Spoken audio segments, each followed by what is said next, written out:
Hi, everybody. On today's episode of Mad Facts with Pat, we're going to talk about a subject very near and dear to my heart. Well, maybe not my heart, but it's still very near and dear. We're going to talk about a very common form of ritualized genital mutilation, commonly known as male circumcision. Now, the practice of male circumcision actually has been broadly practiced in both the modern and ancient world. It was practiced by the Inca, Maya, Aztec, the Egyptians, some sub-Saharan African groups, as well as some people in the Arabian Peninsula. But the most commonly associated use of circumcision was with the ancient Hebrews.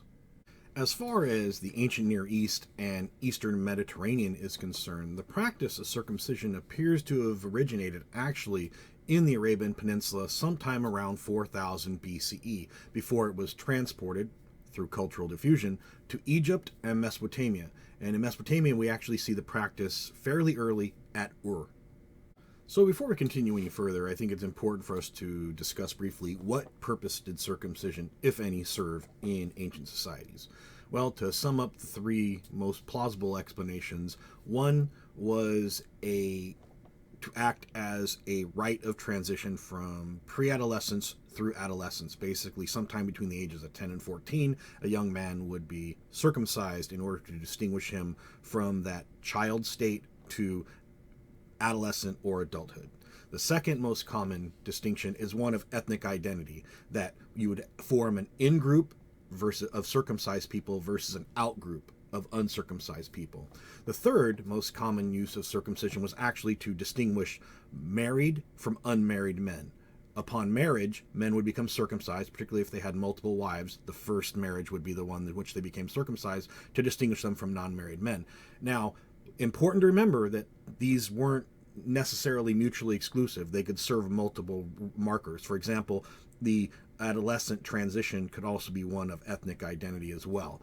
So keep that in mind. For those of you familiar with Genesis 17, Abraham's covenant with God, circumcision marked that entering of covenant and the identity of the ancient Hebrews.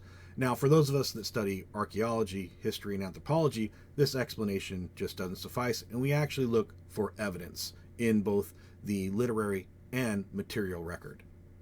So where did the practice of circumcision in ancient Palestine originate? And it appears that the largest influence came from Egypt, with possibly some additive reinforcement from Mesopotamia. Now, in ancient Egypt, the practice of circumcision appears to have originated during the pre-dynastic period, and during the Old Kingdom through the Second Intermediate period seems to have been practiced on boys at the onset of puberty. What we have here is the fragment of a relief depicting circumcision from the funerary temple of Dujekari, dated to approximately 2600 BCE. That's the Egyptian 5th dynasty.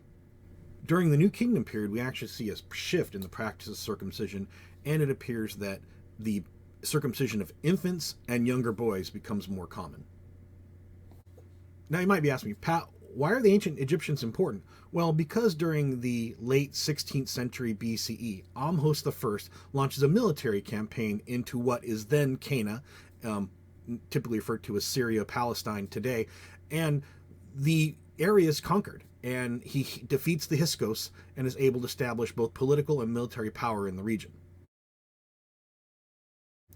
The only major upset to that control is when the Hittites are able to wrestle control of Syria from the Egyptians at the Battle of Kadesh against Ramses II. Despite their military alliance with the Hittites, the Israelites are suppressed and subjugated by the Egyptians, as is commemorated on the now famous Merneptah stele. Now, among anthropologists and historians, the general consensus is this is where the ancient Israelites get the practice of circumcision. It was during this period of Egyptian control where they either through force or through emulation and cultural assimilation adopt the practice for themselves. Now, apologists may not like that, but the facts are both the literary and archaeological evidence bear it out.